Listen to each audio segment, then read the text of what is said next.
Hey babe, what are you doing tonight? Well, tonight's my friend's birthday, and I plan to go to his house and hang out with him and a couple of his friends. Oh, well, I was hoping that we could hang out at my place and watch a movie. Don't get me wrong, love, a movie sounds very, very nice, but again, it's my friend's birthday, and I really, really want to go and celebrate with him tonight. You don't love me anymore? No, wait, I do love you. I do love you. I'm so sorry. I'm so sorry. The birthday was a stupid idea. I'm coming to your place right now. Let's watch the movie. That's better. What's going on, everyone? Matt here, and in today's video, we're going to be talking about boundaries. Boundaries in relationships and why they are some of the most important things to adopt if you want a long and healthy relationship with your significant other. Now, my demonstration in the opening was just one example of a relationship that might have pretty decent boundary issues. But there are many other examples, and that includes things like feeling jealousy, feelings of retroactive jealousy even, feeling incomplete without your partner, like relying on them for straight up happiness, manipulation, playing games, the list goes on. So in this video, I'm going to share with you my personal thoughts and feelings on boundaries and why you should start setting them in your own relationship. And by the end of this video, I think you'll have a pretty good understanding of what boundaries are if you really don't know already, why they're so important, and why you should start setting them in your own relationship to not only build a much stronger foundation for yourself and your partner, but also overcome things like jealousy and insecurity that might be weighing you down. Now, before we jump in, it would mean a lot to me if you could just take a fraction of a second and hit the thumbs up, hit the like button. This helps with the YouTube algorithm and gets this video out to more people and the people that really need to see it. And so I would greatly, greatly appreciate it. Just hit that like button real quick. So let's go ahead and dive right in. So again, boundaries are extremely important to any healthy relationship. I would say the healthiest and most longest lasting relationships have boundaries. They have some type of boundaries enforced. In fact, I'm going to put this super advanced, colorful chart right up here on the screen. And that shows you the difference between healthy and unhealthy boundaries. So as you can see, basically when we have unhealthy boundaries, we're prone to feeling like incomplete without our partner, right? You rely on your partner for happiness.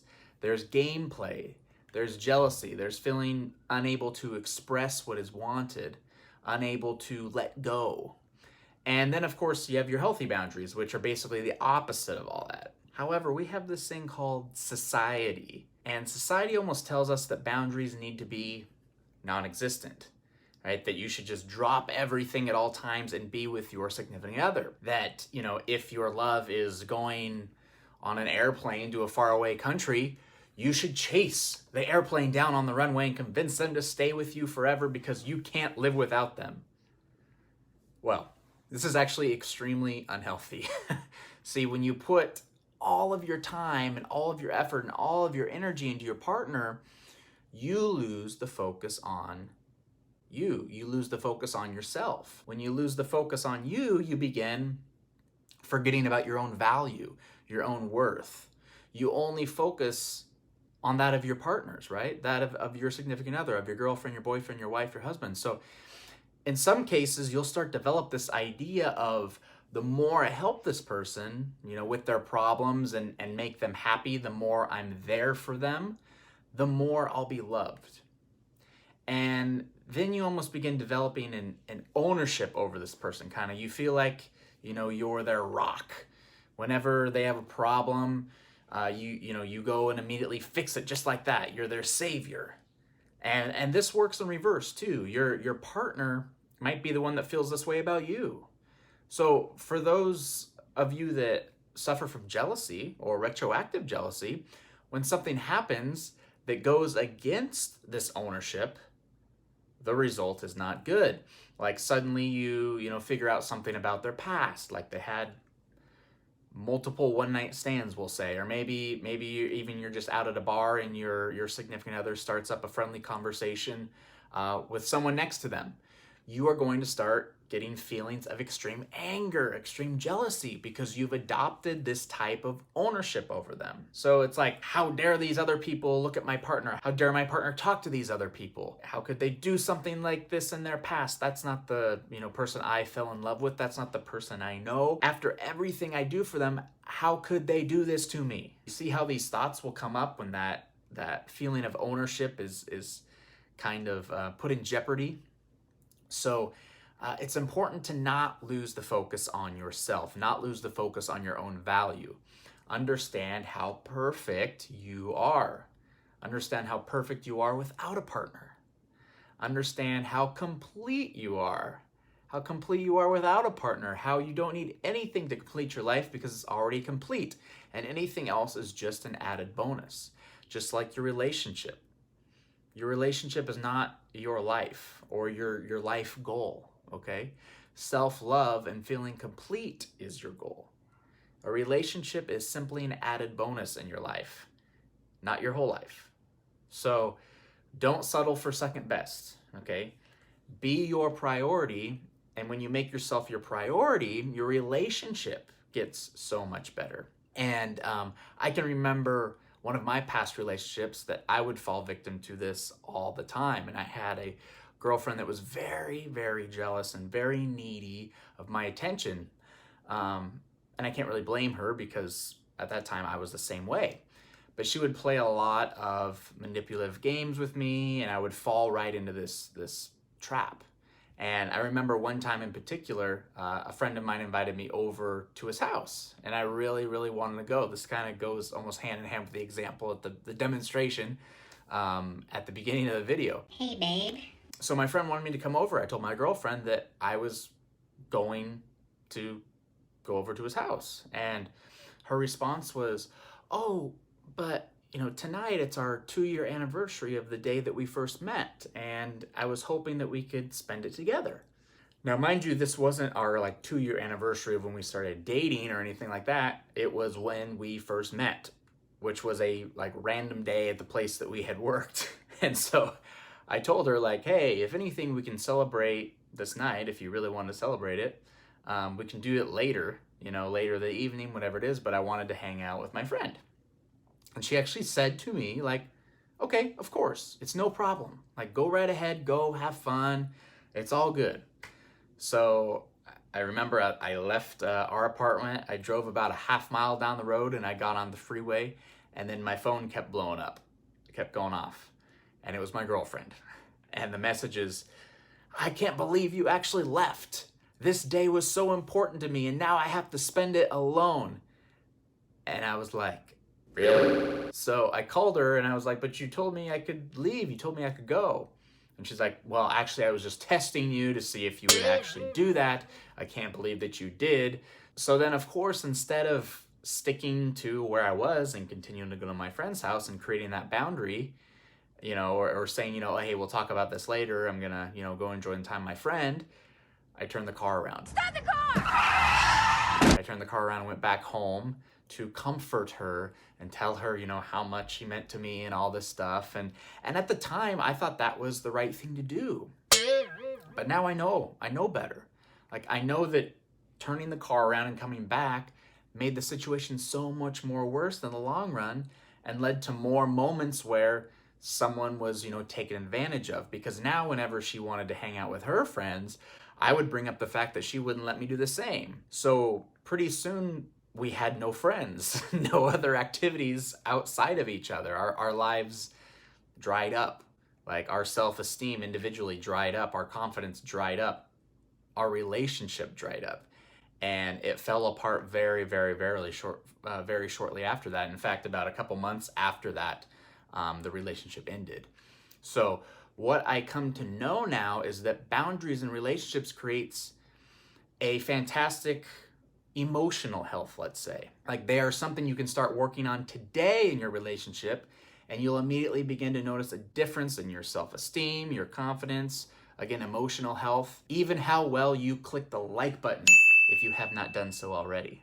Now, my wife and I have boundaries that have naturally been created, and we are very both independent people, but we weren't always that way. Like, we both learned to be this way over time. And like I always kind of talk about on the channel, my wife, she goes to Brazil a few times a year for a month or so at a time, while I stay back here in the US. And it's like now I go out with my friends every now and then, sometimes with her, sometimes without her. You know, sometimes our favorite moments together are when we're both on the couch together, both working on our own activities or on our own businesses. Like, we are together, we're close, you know, we're there for support, but we are locked into our own things, you know, our own things that we find important to us. And even after all this, we still find time to meet in the middle. Like, of course, we go to dinner, you know, we eat together, we have date nights, we have our TV shows we love to watch together, we go to the gym together, vacation together, all the things like that. So, of course, we love being with each other and spending time together, but we understand that at the end of the day, like, we are both responsible for our own happiness and need to do certain things, even if they don't involve one another, you know, to keep ourselves happy and keep ourselves thriving, and even, you know, not just our own lives, but keep our entire relationship happy and keep our entire relationship together thriving. So the best definition of boundaries that I could find is basically goes like this: taking responsibility for your own actions and emotions while not taking responsibility for the actions or emotions of others. And again, I've come to learn over the years, you don't get to decide how other people feel. Some people will love you, some people will hate you, and at the end of the day, it will have absolutely nothing to do with you. Don't ever think like you have to impress anybody or try to get someone to like you or change who you are for someone else.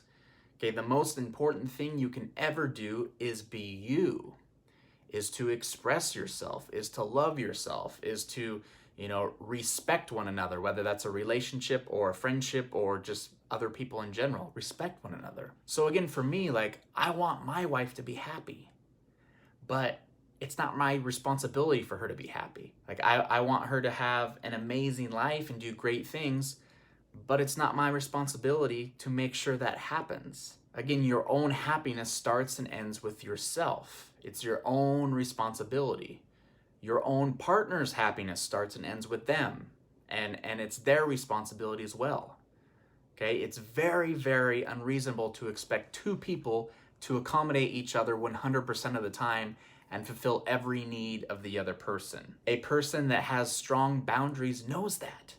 Like, they know that they may hurt a person's feelings from time to time, but ultimately at the end of the day, they cannot determine how the other person feels. So to wrap up, just remember, a healthy relationship is not controlling your partner's emotions, but instead supporting each other in love, supporting each other in growth, and supporting each other in, you know, their own path in life, because we're all humans. We all have different paths in life that differ, and just supporting one another through that. And that's why creating boundaries like that is so important. So I hope this video resonated with you a little and gave you a lot of value. If you enjoyed it, please crush that like button so you can help with the YouTube algorithm and get this video out there to more people. Also, please take the time to subscribe to this channel if you have not already. Hit the notification bell so you are alerted when I post a new video. And also, please feel free to leave a comment below. Again, I respond to every single comment and try to do so within 24 hours of you posting. And of course, one last thing, if you are someone who suffers from jealousy and retroactive jealousy, please take the time to check out the links below. Check out my retroactive jealousy course that includes 90 days of free one-on-one coaching and support with me. So once again, take the time, set some boundaries in your relationship, understand how important it is for a healthy relationship to be maintained when you put the focus on you instead of putting your time and energy into trying to please someone else. That's it for now, everybody. I will see you in the next video. Peace. That's better.